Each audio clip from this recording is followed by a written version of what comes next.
नमस्कार दोस्तों, कैसे हैं आप सब। उम्मीद है आप सब अच्छे होंगे।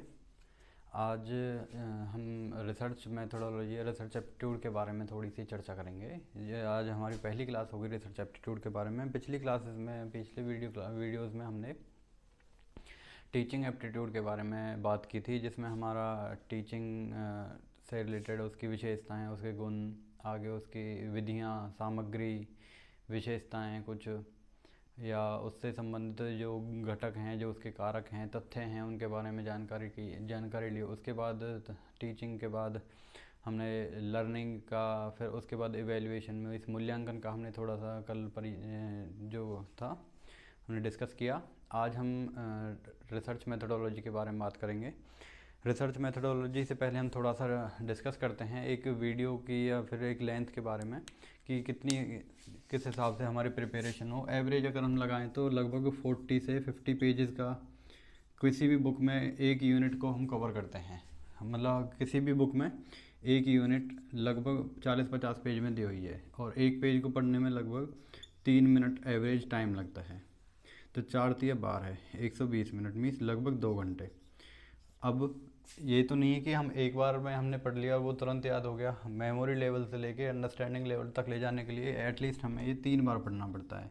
तो 12×3=36, 360 मिनट, 360/60 मतलब 6 घंटे। तो एवरेज अगर हम टाइम पीरियड इसका निकालते हैं तो 6 से 10 घंटे हम पढ़ के 2-3 बार रिवाइज़ करके अपने कंटेंट को, उसके बाद हम क्या कर सकते हैं, थोड़ा सा एक अंडरस्टैंडिंग लेवल पे ले जाते हैं, जिससे हम चीज़ों को समझने में आसानी होती है। कुछ टॉपिक ऐसे होते हैं जिनको थोड़ा सा टफ पड़ता है, जिनकी लैंग्वेज थोड़ी टेक्निकल होती है, तो उनमें थोड़ा सा हमें और ध्यान देने की ज़रूरत होती है। हमारा जो टीचिंग एप्टीट्यूड था वो कंपैरेटिवली इसके थोड़ा सा इजी था। इसमें कुछ दर्शन से या हमारी फ़िलासफ़ी से रिलेटेड कुछ वर्ड्स आएंगे, जिनको थोड़ा सा समझने के बाद चीज़ें आसान लगने लगेंगे। हम इसको पैटर्न से काम करेंगे। सबसे पहले हम बात करेंगे रिसर्च के बारे में। जैसे हम रिसर्च मेथोडोलॉजी है, तो सबसे पहले वर्ड होगा हमारा रिसर्च, मीन्स अनुसंधान।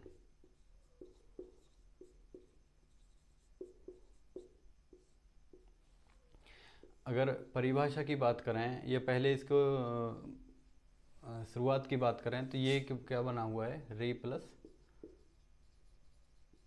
सर्च से। री मीन्स अगेन और सर्च मीन्स ढूंढना। Search means find out, means दोबारा से किसी चीज़ को ढूंढना। दोबारा से कहने का मतलब है ऐसी चीज़ें जो हमारी प्रकृति में अवेलेबल हैं, लेकिन हम उन चीज़ों से अनभिज्ञ हैं। जैसे गुरुत्वाकर्षण का बल था, या कोई भी चीज़ है, घर्षण है, तो हम एक नॉर्मली लाइफ में हम ऐसे ही बैठे रहते हैं, कुछ किसी चीज़ों को ऑब्जर्व करते रहते हैं, निरीक्षण करते रहते हैं। निरीक्षण से मतलब है जब हम किसी चीज़ को गहन रूप से किसी विशेष विशेष परिप्रेक्ष्य से देखते हैं, ध्यान से देखते हैं, तो वो क्या होता है, हमारा निरीक्षण होता है, जिसमें हमारे परिणाम या कोई प्रयोग या कुछ भी चीज़ हो सकती है जिसका हम निरीक्षण करते हैं। किसी संस्था का या किसी व्यक्ति का या किसी खेल का, किसी घटना का हम गहन निरीक्षण करने के बाद उसके जो आउटकम है, जो हमारी कल्पना है, उसका एक निर्धारित करते हैं कि ये इसके कारण, इसके तर्क, इसके नियम ये रहे होंगे, और इन वजह से ये घटनाएं घटित हुई होंगी। तो उसके परिणामों पर उस पर विश्लेषण करने के बाद ही हम पहुंचते हैं। तो अनुसंधान क्या है, दोबारा से चीज़ों को ढूंढना। दोबारा से चीज़ों को ढूंढने से मतलब है जो हमारी प्रकृति में चीज़ें पहले से ही अवेलेबल हैं, उन चीज़ों को दोबारा से एक योगात्मक रूप में, योगात्मक मीन्स जो आधुनिक, जो हमारा समय है, आधुनिकता के रूप में उनको दोबारा से व्याख्या करना, उनको ढूंढना, नई चीज़ों को ले, कुछ नए तथ्यों को जानना और नए रूप में परिभाषित करना, क्या है, हमारा अनुसंधान है। इसको अगर बात करें तो वर्ड्स की अगर बात करें, इसमें अनुसंधान, अन्वेषण,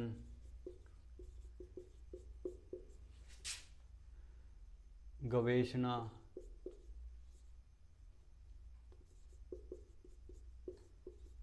अन्वेषण,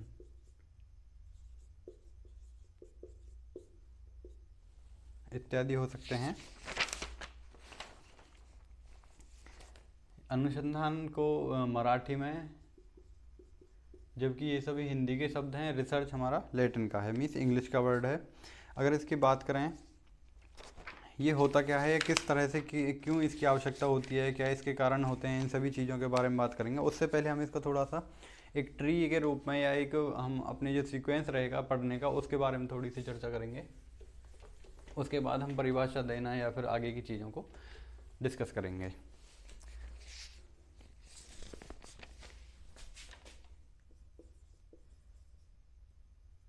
तो ये होगी हमारी रिसर्च, ठीक है। इसके जो तथ्य हो सकते हैं, रिसर्च क्या है, पहली बात।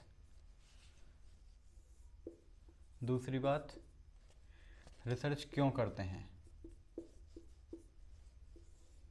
तीसरी बात,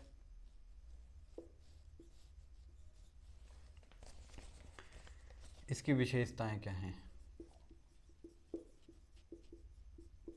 इसकी विशेषताएं क्या हैं। चौथी बात, इसके कारक कौन कौन से हैं, कारक या घटक, मीन्स करने वाले कौन कौन हैं। आगे हम बात करें, इसकी क्या विधियां हैं, क्या तरीके हैं, विधियां एवं तरीके, मेथड्स ऑफ रिसर्च। आगे हम बात करें नंबर 6 पर। नंबर 6 पर हमारी चीज़ें सामने आती हैं, इसके स्रोत क्या क्या हो सकते हैं, मीन्स रिसर्च के जो हम अनुसंधान करते हैं उसके स्रोत क्या क्या हो सकते हैं। अगली चीज़ हमारे सामने आती है वो है हमारी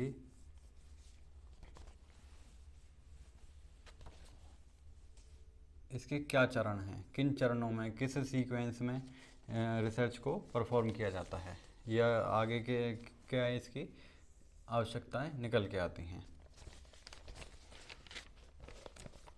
और सबसे अंतिम चरण है रिसर्च लेखन, मीन्स शोध लेखन।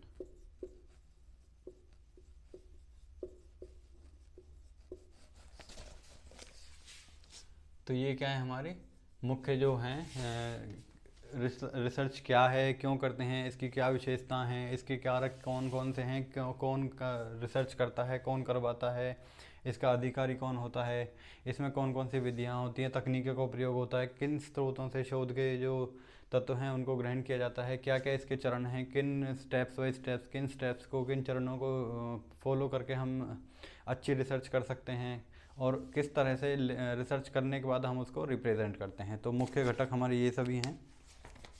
अब हम धीरे धीरे एक एक करके इन सभी को आगे परिभाषित करेंगे, इनके बारे में चर्चा करेंगे।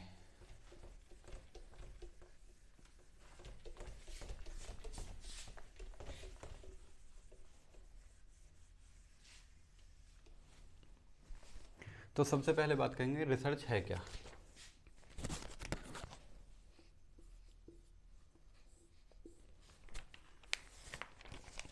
रिसर्च क्या है, रिसर्च से मतलब है अपने जो हमारे सामने जो हमारा पर्यावरण है, हमारा वातावरण है, जो हमने जीवन अब तक जिया है उसके संबंधित जितने भी परिप्रेक्ष्य हैं, उसके मानव के अस्तित्व से जब से स्टार्ट हुआ है और वर्तमान तक की जितनी भी परिस्थितियां हैं और भविष्य में जो चीज़ें होने की संभावना है, उन संभावनाओं को, उन घटनाओं को, संगठनाओं के बारे में थोड़ी अनुमान लगाना या फिर उन चीज़ों के बारे में थोड़ा तर्क लगा के भावी परिणामों के बारे में थोड़ा जानना क्या है, हमारा अनुसंधान है।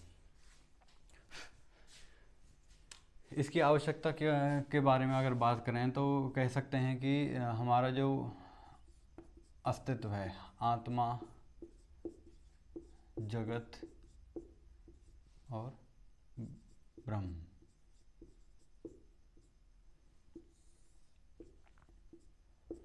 ये तीन चीज़ें हमारे सामने आती हैं।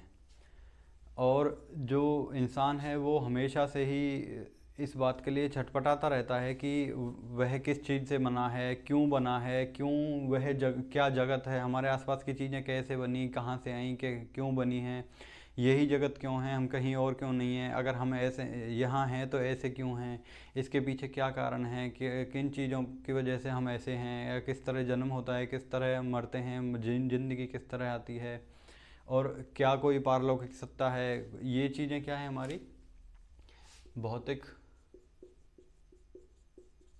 और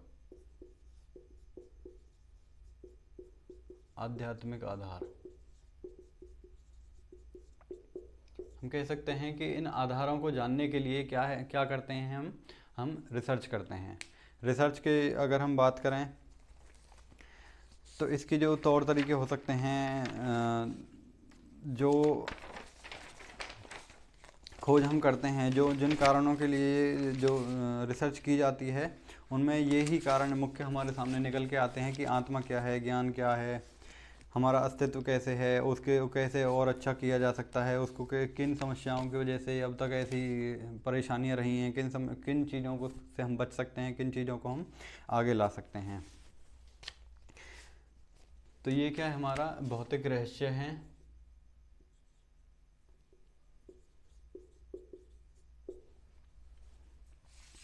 ठीक है, इन चीज़ों को, इन रहस्यों को, इन आधारों को तथ्यात्मक रूप में पेश करना। किस रूप में पेश करना? तथ्यात्मक रूप में पेश करना।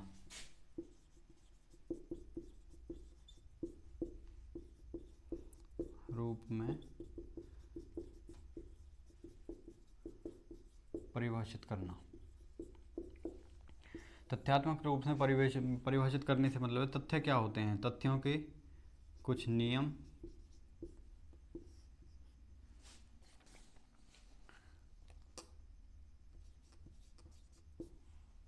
रूप,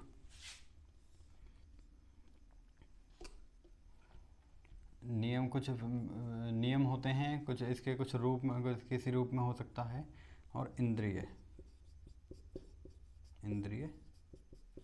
बोध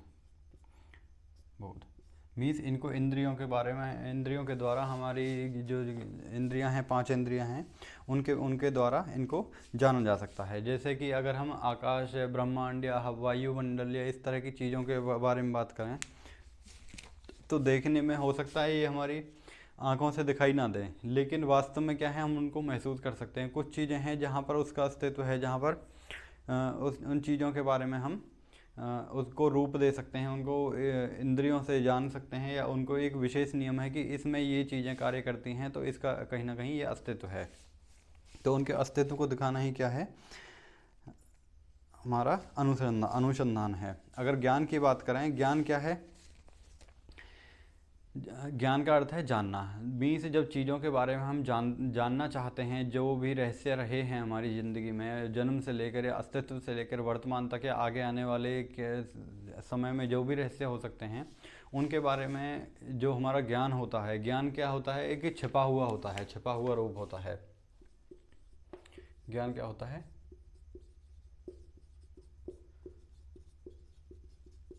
छिपा हुआ होता है या फिर सामान्य रूप में होता है।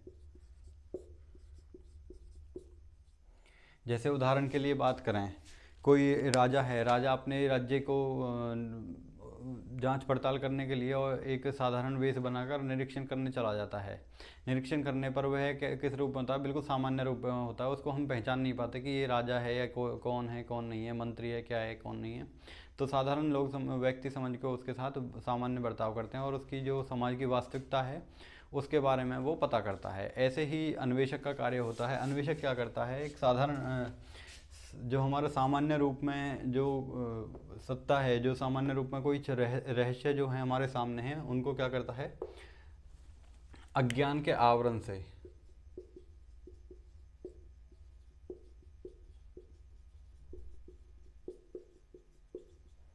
अज्ञान के आवरण से ज्ञान को निकालकर, छपे हुए ज्ञान को निकालकर उसका क्या करता है? निवारण करता है या फिर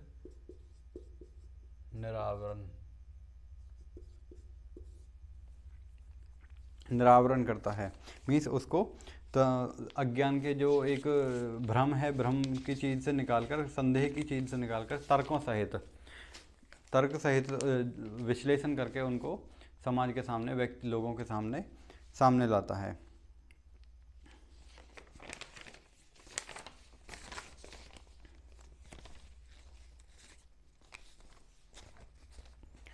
अगर ज्ञान की बात करें, ज्ञान हम कैसे प्राप्त करते हैं, किस तरह से हम सीखते हैं, किस तरह से हमें जानकारियाँ मिलती हैं, तो उसके बारे में हम थोड़ा सा बात करते हैं।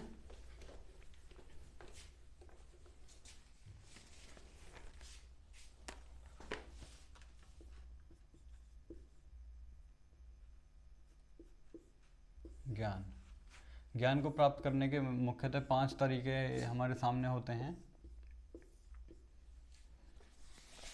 जिसमें सबसे पहला है अंतर्ज्ञान।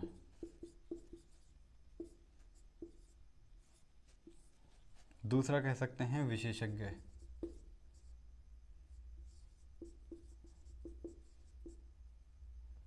विशेषज्ञता। तीसरा कह सकते हैं तर्कवाद या बुद्धि से। चौथा हम कह सकते हैं अनुभव से, अनुभव जन्य। पांचवा हम कह सकते हैं वैज्ञानिक विधि से।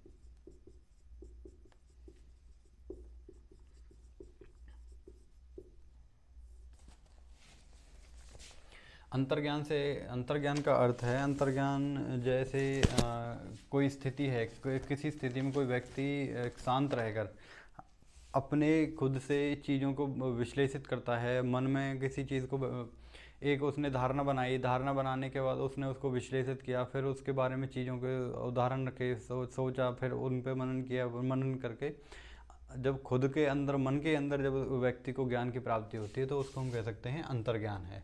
विशेषज्ञता से मतलब है जब हमारे कोई सामने कोई व्यक्ति होता है, कोई गुरु के रूप में या परामर्शदाता के रूप में होता है, वो गाइड करता है और गाइड के थ्रू हम उन्हीं चीज़ों को फॉलो करते हैं, और हम जो हमारा रिजल्ट होता है, परिणाम होता है, परिणामों को लेके आते हैं, तो वो क्या होता है, हमारे विशेषज्ञता से सलाह पर काम करता है। तीसरा है तर्कवाद या बुद्धि के द्वारा। तर्कवाद से मतलब है कोई चीज़ है अच्छी है, कोई चीज़ बुरी है, तो उसके तथ्यों के कारणों सहित व्याख्या करना, वो क्या है, हमारी तर्कवाद या बुद्धिवाद है। इसमें हम कह सकते हैं कि जैसे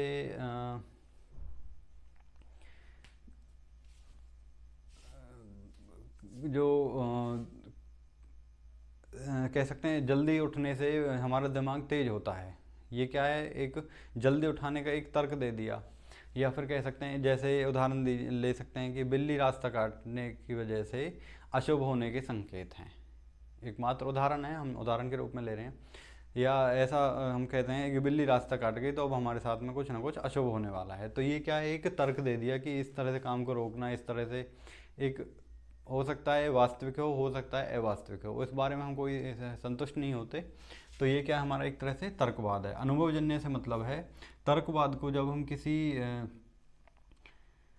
अगला रूप, जब कोई घटना वास्तविक किन्हीं कारणों से होती हुई दिखाई देती है और उसको हमने खुद ने अनुभव किया होता है, मीन्स हमारे प्रत्यक्ष रूप में हमारे सामने कोई चीज़ हुई होती है और हम अनुभव करते हैं, अपनी इंद्रियों के द्वारा हम अनुभव करते हैं, हमारे आँख, कान, नाक, जीभ, त्वचा, इन चीज़ों के आधार पर हम जब किसी चीज़ को अनुभव करके निष्कर्ष पर पहुंचते हैं, तो वो होता है हमारा अनुभवजन्य ज्ञान। आगे है वैज्ञानिक विधि। वैज्ञानिक विधि अगर रिसर्च की बात करें, रिसर्च में हमारा वैज्ञानिक विधि जो होती है वो सबसे बेस्ट पाई जाती है, क्योंकि इसमें नियम निर्धारित होते हैं। दूसरी बात, इसमें तर्क होते हैं। तीसरी बात, इसमें व्याख्या होती है। चौथी बात, इसमें सार्वभौमिकता होती है।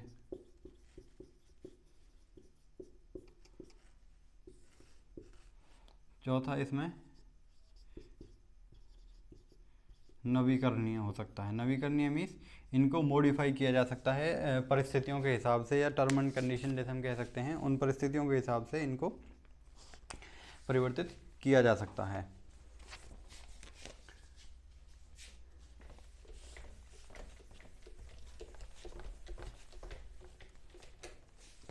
आगे हम बात करेंगे, जो हमने पीछे बात की थी रिसर्च के क्या क्या तरीके हैं, उसमें क्यों का जवाब हमको मिल गया है।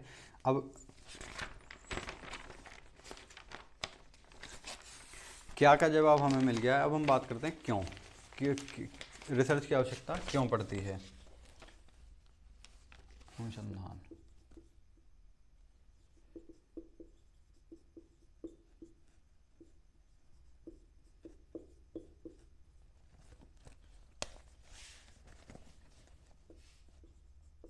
क्या के बारे में हमने जान लिया है। अब बात करते हैं क्यों। क्यों का मतलब है रिसर्च क्यों करते हैं, अनुसंधान क्यों होते हैं नवीन। इसका मतलब होता है नया ज्ञान प्राप्त करने के लिए,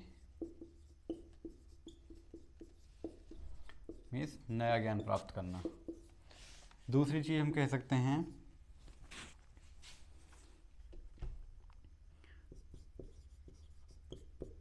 तथ्यों का अन्वेषण।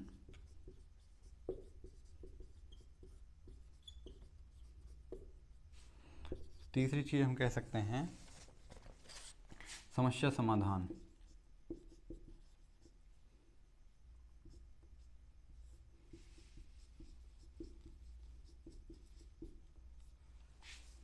आगे हम कह सकते हैं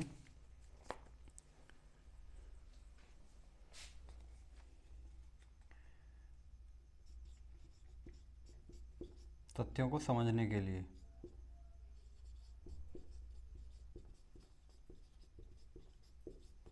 तथ्यों को समझने के लिए। आगे हम कह सकते हैं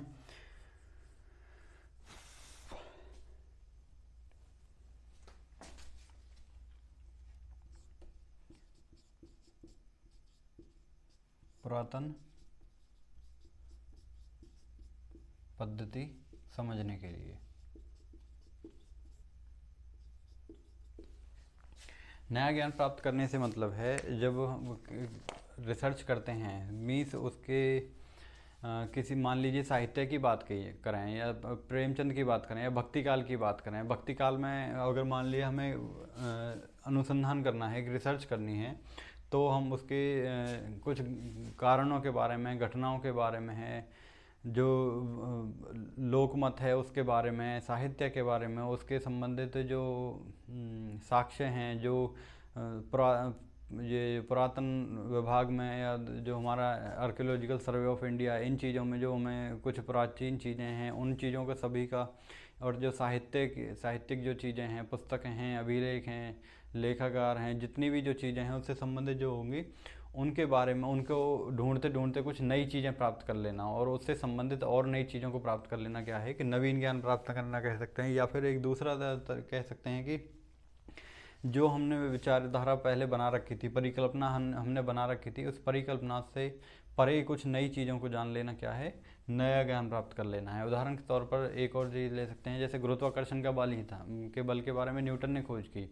न्यूटन ने क्या किया, वो ऐसे ही बैठा हुआ था, उसने देखा कि पेड़ से सेब गिर रहा है। पेड़ के सेब को देखते उसने थोड़ा सा ज्ञान प्राप्त, उसने थोड़ा सा खुद को एनालिसिस किया कि ऐसा क्या है कि ये पेड़ नीचे, ये जो पेड़ से जो फल है वो नीचे गिर रहा है, ऊपर नहीं जा रहा। तो उसने आभास किया कि पृथ्वी के अंदर कुछ ऐसी शक्ति है जो चीज़ों को अपनी तरफ खींचती है। तो उसने गुरुत्वाकर्षण का नियम दे दिया। तो वो क्या थी, एक नया ज्ञान प्राप्त किया। तथ्यों का अन्वेषण। तथ्यों का अन्वेषण करने से मतलब है मान लीजिए जो हमारे पास जो डेटा है, जो चीज़ें हमारे पास निकल के आई हैं, और उस डेटा को विश्लेषित करना, मीन्स उसकी समीक्षा करना।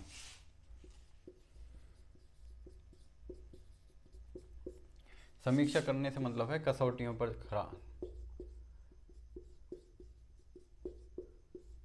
पर जांचना। उदाहरण के लिए रामचरितमानस का उदाहरण लेते हैं। रामचरितमानस को अगर महाकाव्य की कसौटियों पर उतार कर देखें तो अगर सर्ग की बात करें तो उसमें जो महाकाव्य है उसमें 8 सर्ग होने चाहिए, जबकि रामचरितमानस में 7 सर्ग हैं। फिर भी हम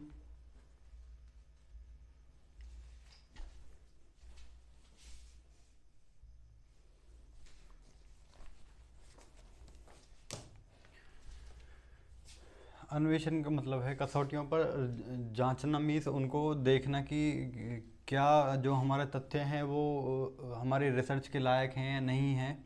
आगे है समस्या का समाधान। समस्या का समाधान से मतलब है मान लीजिए कुछ दो चीज़ें हैं, एक दो रचनाएं के उदाहरण लेते हैं। मान लो जायसी के पद्मावत लेते हैं और रामचरितमानस लेते हैं। रामचरितमानस को अगर हमें पता है कि हमारी जो महाकाव्य की कसौटियाँ हैं, और साथ साथ में कामायनी का अगर उदाहरण लेते हैं, तो हमें पता है कि महाकाव्य की क्या कसौटियाँ हैं। तो उन कसौटियों के आधार पर हम यह जांचना कि क्या आने वाली जो हमारी रचना है वो महाकाव्य है या नहीं है। तो महाकाव्य होना क्या है, हमारी एक परिकल्पना है, एक विचार है। उस पर इस जो हमारे पास जो डेटा है, मैं मान लीजिए कामायनी है, रामचरितमानस है और जायसी का पद्मावत है, उनको उसकी कसौटियों पर जांच कर देखना और देखना कि क्या वो खरा उतरता है या नहीं उतरता है। ऐसे ही जब हमारे सामने कोई नई चीज़ है, कोई नया तजुर्बा या कुछ घटना सामने आती है हमारे अनुभवों के लिए, तो हम क्या करते हैं, उससे संबंधित हम पुराने डेटा को या केस स्टडी या इस तरह की कुछ कसौटियाँ जो लोगों ने बना रखी हैं कि हाँ इस तरह की कंडीशन में ये चीज़ें अप्लाई होनी चाहिए, तो हम उन चीज़ों को एनालाइज करके देखते हैं कि क्या ये चीज़ें इन कसौटियों पर खरी उतरती हैं, क्या ये समस्याएं इन तरीक़ों से समाधान हो सकता है। अगर हो सकता है तो उन चीज़ों के आधार पर हम क्या करते हैं, समस्याओं को समाधान करते हैं, समाधान निकालते हैं। मान लीजिए कि पॉल्यूशन है, पॉल्यूशन के बारे में बात करें, एक पॉल्यूशन को, एक नॉइज़ पॉल्यूशन को कम करने के लिए कमरे में क्या क्या हो सकता है, पर्दे लगाए जा सकते हैं और सामान रखा जा सकता है। ऐसे ही उसी परिप्रेक्ष्य में अगर सिनेमा हॉल की बात करें, सिनेमा हॉल में जैसे ही म्यूज़िक चल रहा है तो उसमें इको मीन्स गूंज उत्पन्न हो रही है, गूंज रही है आवाज़।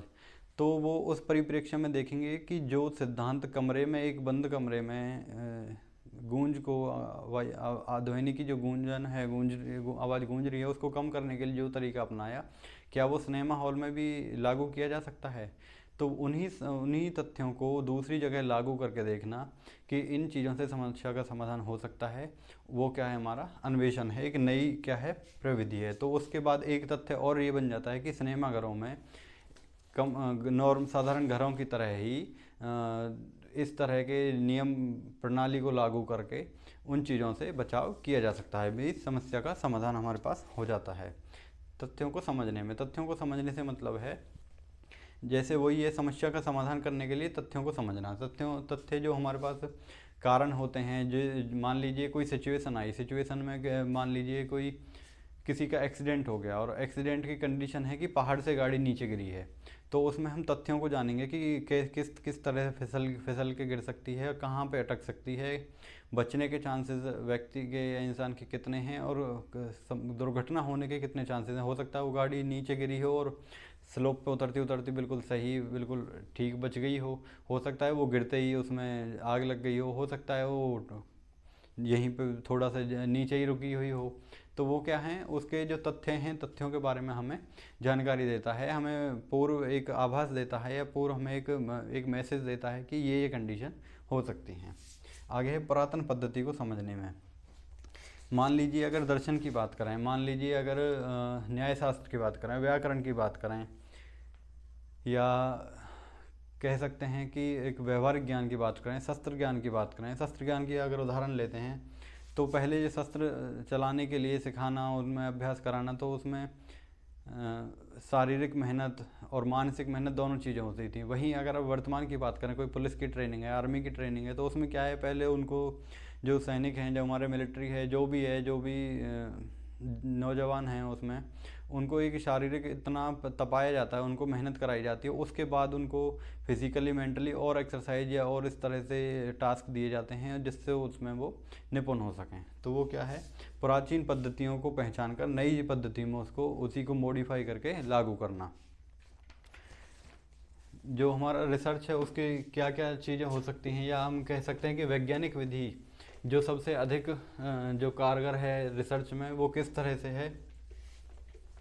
वैज्ञानिक विधि के क्या लाभ हो सकते हैं। वैज्ञानिक विधि से मतलब है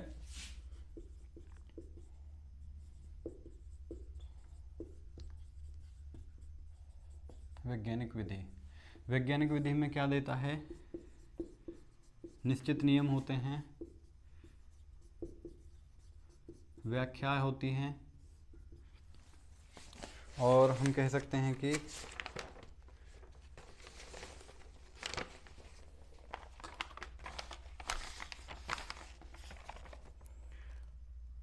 वर्गीकरण, जो हमारे तथ्य हैं, जो चर हैं, उनका वर्गीकरण, व्यवस्थित वर्गीकरण होता है।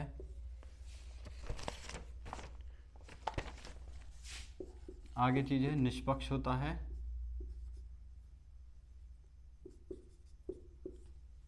एक और चीज़ जो हमारे सामने आती है वो ये है कि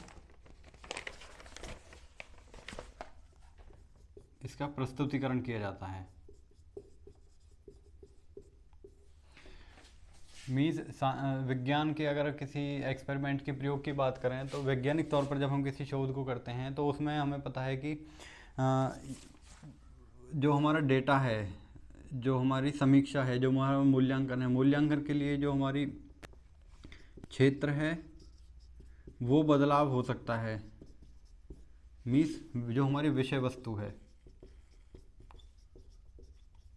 विषय वस्तु में क्या हो सकता है, बदलाव हो सकता है, लेकिन पद्धति क्या रहेगी, हमारी समान रहेगी।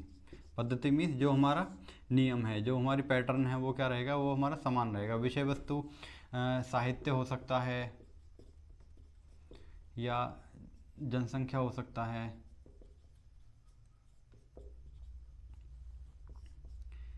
या विज्ञान हो सकता है।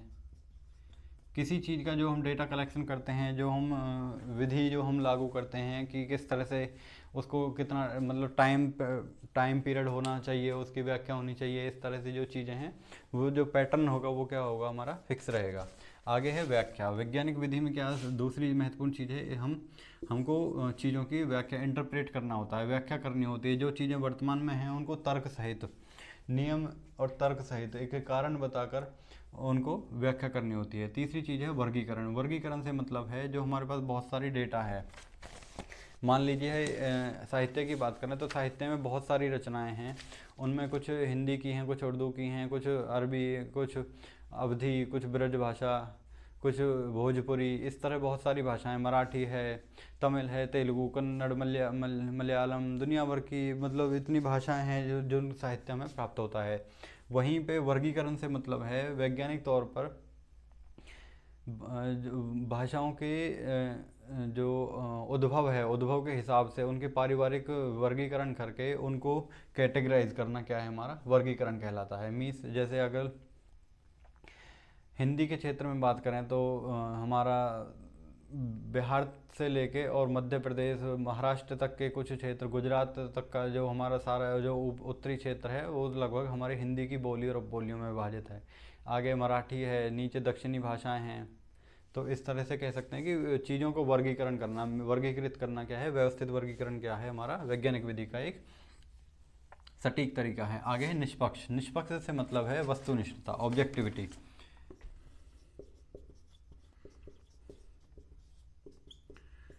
वस्तुनिष्ठ क्या होता है, वस्तुनिष्ठ से मतलब है कोई एक ऑब्जेक्ट है, मान लीजिए मैंने एक परिकल्पना की, मैंने एक धारणा बनाई कि शाम का समय भ्रामक होता है, शाम का समय भ्रामक होता है। ये कल्पना किसकी है, मेरी है। हो सकता है अब इसमें टर्म कंडीशन क्या हो सकती हैं, हो सकता है मेरे सर में दर्द, उस दिन जिस दिन मैंने ये चीज़ें, ये धारणा बनाई, हो सकता है मेरे सर में दर्द हो सकता है मेरी तबीयत ख़राब हो सकता है कि किसी वजह से मेरा जो मानसिक रूप से किसी चिंतित होके मैंने किसी चीज़ के एक स्पेसिफिक चीज़ के बारे में बोला हो और उसके बारे में तर्क बना, उसकी धारणा बन गई। तो वो क्या है, ये यहाँ पे क्या है, ये हमारा आत्मनिष्ठ निर्णय हो जाएगा। तो ये क्या होगा, हमारा आत्मनिष्ठ। जबकि इसका जो अपोजिट है, अपोजिट क्या होता है, हमारा वस्तुनिष्ठ। जो हम किसी चीज़ के बारे में तर्क देते हैं, किसी चीज़ की जो विचारधारा हम बनाते हैं या हम व्याख्या हम करते हैं, तो उसमें खुद मात्र एक व्यक्ति का नज़रिया नहीं होके बहुत सारे समाज का और बहुत सारे लोगों के हिसाब से एक सार्वभौमिकता लेके किसी चीज़ को दिखाना क्या है, वस्तुनिष्ठता है। प्रस्तुतिकरण से मतलब है जो हमारा, जो हमने नियम के आधार पर व्याख्या की, व्याख्या के आधार पर हमने चीज़ों का वर्गीकरण किया और वर्गीकरण जो हमने निष्पक्षतापूर्वक वस्तुनिष्ठ तौर पर किया, उसको हमें सामने प्रस्तुत करना है। प्रस्तुतिकरण मीन्स जो हमारा परिणाम है उसको दिखाना, वो क्या है, हमारा कह सकते हैं प्रस्तुतिकरण है। एक वर्ड जो बार बार रिपीट हो रहा है वो हम कह सकते हैं परिकल्पना। परिकल्पना क्या है, किस तरह से बनती है, क्या क्या आधार होते हैं।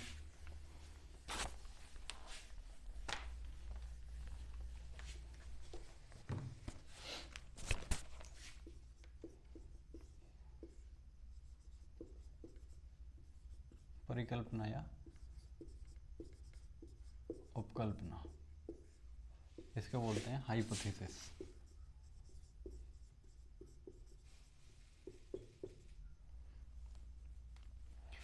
Hypothesis, hypo plus thesis, thesis होते हैं हमारे सिद्धांत, और ये एक कह सकते हैं प्रीफिक्स है। और उपकल्पना, पहले हम बात करते हैं कल्पना क्या है। कल्पना क्या है, हमारी जो चीज़ें हमने वास्तविक तौर पर नहीं देखी हैं और उनकी हम जब कामना करते हैं, मीन्स कोई सपना है, कोई हम मान लीजिए मेरे को गाड़ी लेनी है, मेरे पास अभी कोई गाड़ी नहीं है, मैं गाड़ी के बारे में क्या सोचता हूँ, मैं सोचता रहता हूँ और मुझे सपने में एक कल्पना करता हूँ कि वो चीज़ें मेरी अचेतन मन में वो चीज़ें चलती रहती हैं। तो वो कहीं ना कहीं क्या है, मेरी कल्पना है कि गाड़ी ऐसी होनी चाहिए, उसमें ये स्पेसिफिकेशन होनी चाहिए, ये गुण होनी चाहिए। फ़ोन की बात करें, मेरे को फ़ोन लेना है, उसमें ये फ़ोन में ये क्वालिटी, इतनी GB रैम, इतनी स्टोरेज, उतना कैमरा, इस तरह की चीज़ें होती हैं। तो वो क्या है, चीज़ों के बारे में कल्पना करना, मीन्स वो वाटर प्रूफ होना चाहिए, ये बहुत सारी क्या है उसमें कल्पना करते हैं कि इस तरह की जो उसमें स्पेसिफिकेशन है वो होनी चाहिए। जब वो चीज़ें जो हमारी कल्पना है, जो हम उसको हम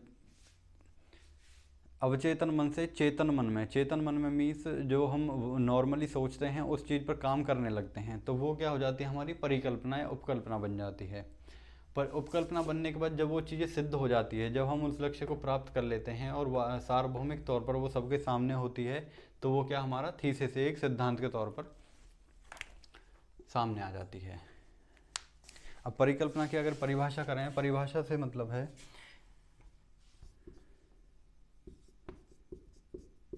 ऐसा विचार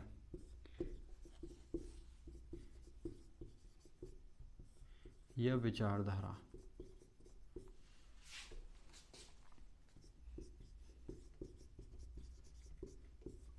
जिसका आधार पाकर हम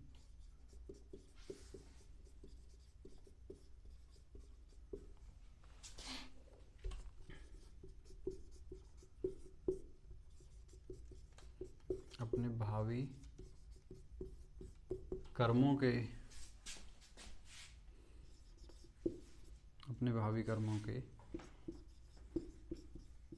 लिए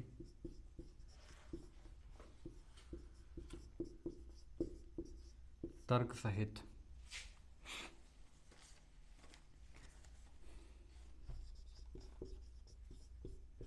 कार्य करना आरंभ करते हैं।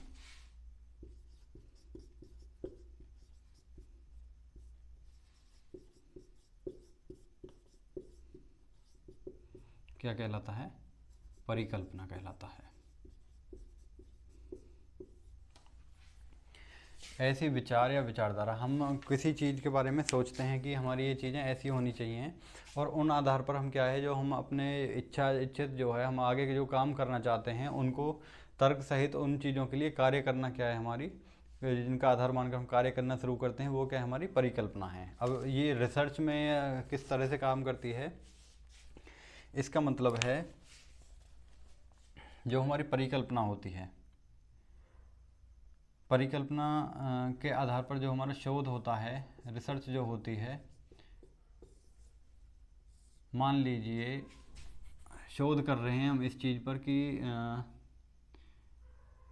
ग्रामीण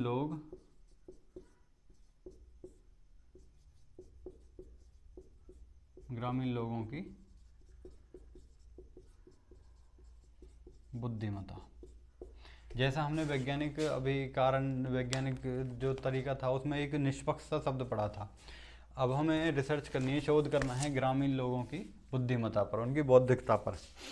अगर मैं पक्ष धरूंगा, मैं इस पक्षपात करूंगा, तो हो सकता है अगर मैं शहर से हूँ तो शहर से मैं ऐसा पक्षपात कर सकता हूँ कि मैं आत्मनिष्ठ होकर, वस्तुनिष्ठ नहीं होकर, आत्मनिष्ठ होकर एक पक्षपात करके मैं सोच सकता हूँ कि ग्रामीण लोगों के जो बौद्धिक स्तर होता है वो कमज़ोर होते हैं वो बौद्धिक रूप पर। वहीं अगर साधारण निष्पक्ष होकर और वस्तुनिष्ठ होकर मैं देखता हूँ, तो वहाँ पर क्या होगा, एक नल हाइपोथेसिस नल हाइपोथेसिस